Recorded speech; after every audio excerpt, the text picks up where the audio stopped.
Friends, ఇప్పుడే అందిన వార్త. తెలంగాణ రాష్ట్రంలో మళ్ళీ ఎలక్షన్ ఈ తేదీన అంటూ లేటెస్ట్ అప్డేట్ అయితే వచ్చిందండి. ఆ వివరాలు అనేది వీడియోలో తెలుసుకుందాం. వీడియోని పూర్తిగా చూడండి, స్కిప్ చేయకుండా.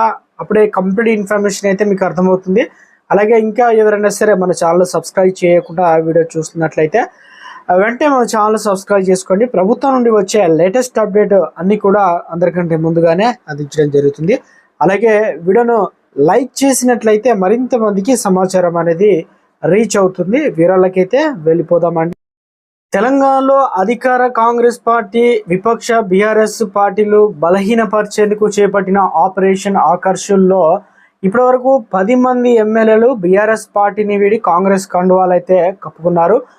మరింత మంది చేర్చుకోవాలని కాంగ్రెస్ ప్రయత్నాలలో ఉండగా, పార్టీ మారిన 10 మంది మీద అనర్హత వేటు వేయాలని ఇటు స్పీకరు అటు కోర్టులను బీఆర్ఎస్ పార్టీ ఆశ్రయించింది. అదే సమయంలో 10 స్థానాల్లో ఉప ఎన్నికలు ఖాయమన్న ప్రచారం కూడా మొదలుపెట్టింది. గతంలో ఉన్న కోర్టు తీర్పు ప్రకారం స్పీకర్ ఖచ్చితంగా అనర్హత వేటు వేయడం ఖాయమని బీఆర్ఎస్ వాదిస్తుంది. మరో 16 మందిని ఎలాగైనా చేర్చుకోవడం ఖాయమని అని అప్పుడు బీఆర్ఎస్ ఎల్పీ విలీనం అవుతుంది కాబట్టి తమ పదవులను డోకా ఉండదని పార్టీ మారిన ఎమ్మెల్యేలు అయితే అంటున్నారు.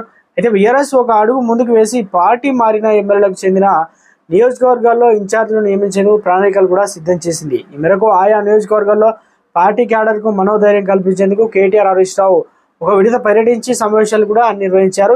కడియం శ్రీహరి స్టేషన్ గన్పూర్ నియోజకవర్గంలో మాజీ ఉప ముఖ్యమంత్రి తాటికొండ రాజయ్యకు ఇన్ఛార్జ్ పదవి అయితే ఇచ్చారు.